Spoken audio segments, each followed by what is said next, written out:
been widely reported over the last few years that it can be anything up to almost £1 million a week. It's a huge number.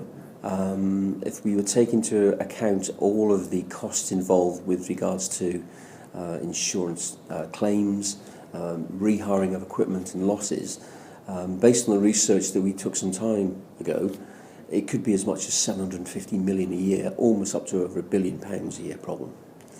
And that's huge. It's telephone numbers. A lot of the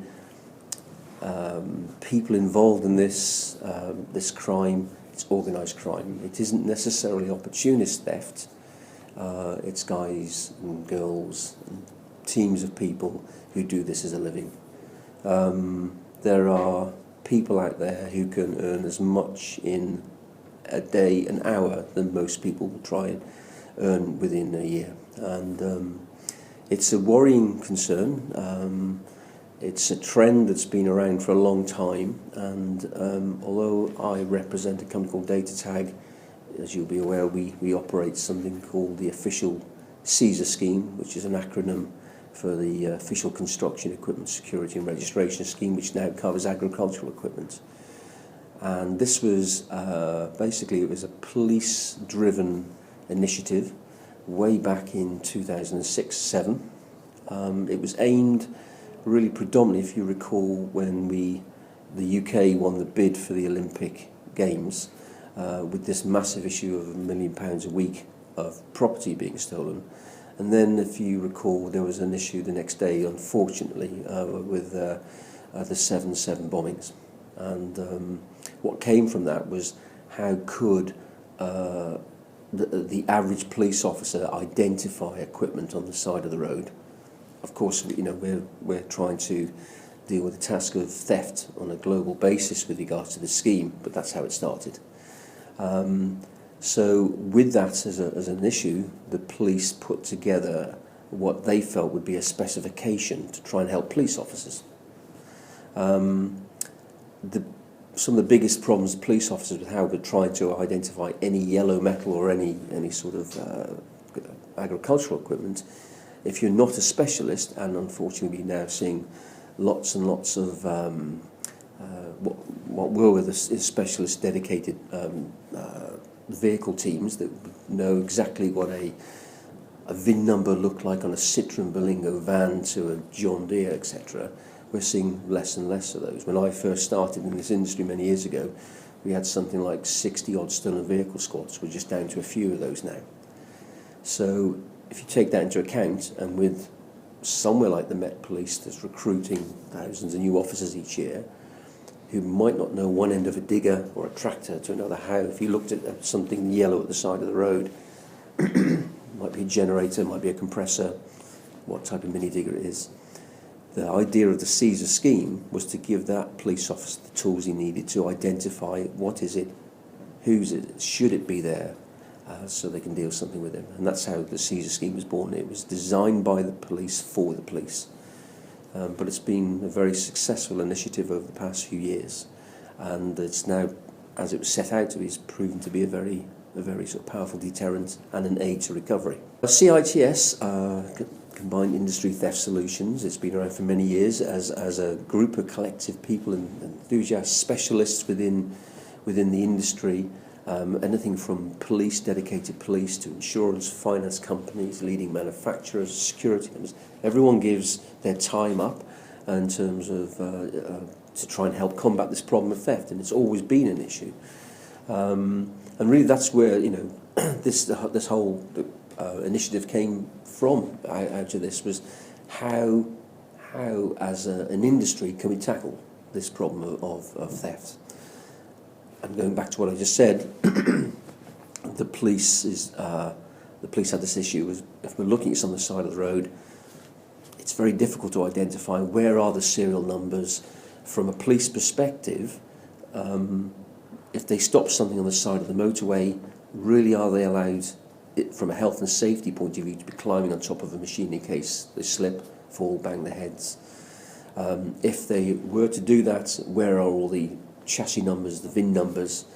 What do they look like? There are still manufacturers out there who don't stamp all of their items in the way that we'd like. They obviously put them in certain locations, unlike a car where it's always in the windscreen. And so if a police officer is experienced, he can maybe find those numbers. The next aspect that or problem that they would have is, okay, he's got a number. Maybe the driver of the truck is in on the crime, or doesn't he know that he's actually collected something that's been ordered and stolen by him or her. And once they've got a number, who would they normally call at 3 o'clock in the morning? And that's really where the initiative came from. And of course, CITS have been a champion with regards to this industry scheme. And I've always been at the forefront, I think, of challenging the industry, challenging the police to try and improve things. We have some independent police statistics to show that the Caesar scheme, along with other technologies, has helped to create a fantastic deterrent. As I said earlier, the people who do this that's their business, that's organised, and from their point of view, they're being far more careful as to what they're choosing. They tend to try and avoid stealing stuff that can be identified easily. They have some very clever technologies to get around lots of clever gadgets and widgets that are being put on, and sometimes very crudely.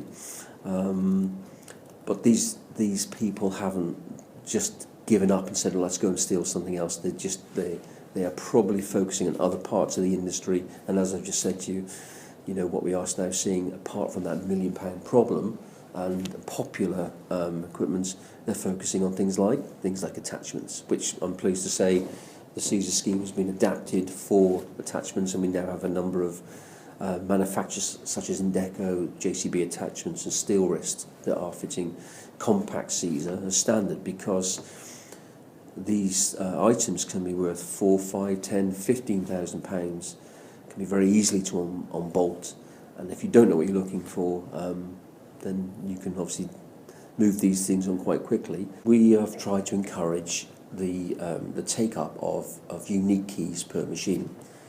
And there are manufacturers out there, such as JCB, that have adopted those practices, and we're seeing some great results. So they have things like Caesar, they have unique keys, immobilisation and tracking. But there are still manufacturers who can see the benefits of unique keys, but unfortunately there are customers who still demand it because of the ease of having one key, so one driver can go and collect that vehicle and then go. But you only need to look on well-known online auction sites, and for probably no more than £40, £50, you can buy a bunch of keys that will probably start 80 to 90% of the kit out there. And every time you make some significant steps forward, you find out that actually these criminals have been able to maybe get around it another way. So it's just innovation, it's constant really. Based on the independent police statistics, that you're 4 times less likely to have your machine stolen, and we're seeing increasingly you're 6 times more likely to have it recovered. Now that can be a number of things. For the past 4 or 5 years, the industry has really moved forward in terms of raising this awareness. As a country, I think we're at the forefront of raising awareness of that, and the fact that you're interviewing me today and others shows that. It's a tricky subject, it's not particularly sexy, it doesn't make your equipment look better, go any faster. It's a necessity that we need. So as we raise awareness for this issue, and we employ ex-police officers now, and we run accredited police training courses and help with all police force in the UK, and in fact we have a member of staff here that trains Interpol, which is unusual for a commercial company to be training someone like Interpol. The younger officers coming through are realising that the issue of maybe turning a blind eye in the past, like that's too complicated. If I was to look at maybe a Ferrari, a Porsche or a Lamborghini, I can sort that out quite easily. But here is a vehicle, here is a machine with the same value that I can't identify. As I said to you earlier, with some 50 plus companies around the world fitting on the production lines and hundreds of dealers fitting at a standard, and with most manufacturers here, especially in the UK, fitting at a standard, we're able to educate officers that you don't need to be a specialist officer in this area. You just know that every JCB, every John Deere, every Massey Ferguson, Takeuchi, Manitou is fitted a standard with things like Caesar. So if you don't see that triangle on either side of the machine, you should be suspicious. Why isn't it there? If it isn't there, you've got other layers of technology embedded within that machine that you can very easily identify, and we back that all up with a Home Office supported and police approved 24-hour secure call centre. So what we're seeing now in terms of recoveries, whilst it isn't always down to Caesar, it's just the general awareness that we're finding kits everywhere, and as we get more and more items tagged, it's going to make police officers, law enforcement much easier. One of our biggest markets is motorcycles. We've tagged about 1 million motorcycles, and as our involvement in sport, we got close to a couple of major manufacturers of hand tools. So that kit brought us quite closely together, because we became aware that the users of these hand tools, as I'm sure everyone is aware, were constantly being targeted. So the sheds, buildings, vans were being broken into. We've heard of no end of stories of people being put out of business because £2,000 worth of hand tools have gone, they weren't insured and they can't afford to replace them. And so as a result of that, and being approached by some users of this equipment, they said, well, why can't we adapt the technology you've got for smaller tools? So we started doing a pilot scheme with regards to some dealers who were being targeted and ram-raided, as well as working with these users. And over a period of 6 months, we tagged thousands of tools, helped protect these dealerships, and had a very good success in terms of dealers not being targeted anymore, customers feeling they had some peace of mind and some added value, and felt confident to go back and buy the same brand of equipment. Moving forward, because of the success of the official Caesar scheme, we've now adapted that as part of the official Caesar scheme. I can't say which leading manufacturers are coming on board now, but we do have a commitment from some leading manufacturers to fit micro Caesar as standard. Ultimately, where we're aiming is that things like the microchip technology as part of the Caesar scheme is embedded into the plastic casings on a production line. There is tamper-evident labelling. It's got some very smart technology within the label. But what we're hoping to do is to turn everyone with a smartphone into a portal for them to have access to some very important information on that machine. So predominantly it's being used as a deterrent. If you can imagine if every hand tool out there came with this system, that might sound a bit of a wild dream, but if it did, then the stories we hear of someone saying, yes, I bought it for £50 from someone down the pub, that's going to be very hard for them to justify that when we say, well, we can scan the item and prove that it isn't yours and it belonged to somebody else. But working very closely with the Construction Equipment Association, the Agricultural Engineers Association, the Plant Hirers Association, also the Hire Association of Europe, leading plant hire companies, tool hire, utility companies, the smart app that we will develop for this initiative will not only allow someone to check if something's stolen or to report something stolen, but it's going to allow a customer to download health and safety information about that machine. It's going to allow them to maybe watch a small viral video on how to operate it safely, where it's going to give them information as to where the nearest dealer is. It's going to allow them to hire that piece of equipment for another few days, another week, or to order more equipment working with those hire companies. We hope it's going to become the de facto standard for that industry. When you're about to try and tackle the problem of tool theft in an industry that's massive, you could say that it's very difficult to maybe come up with one solution that fits all.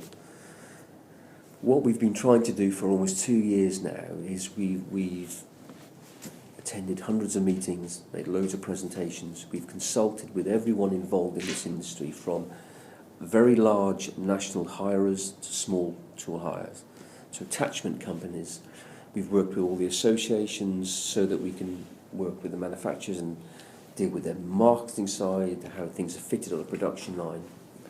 Being part of things like CITS, we get the feedback from insurance and finance companies. Tool theft, attachment theft is a major issue. It will be within demolition, a huge issue. But what we've seen for this particular initiative, that whilst we are focusing on security, that the functionality of the micro-CZ is also to do with asset management.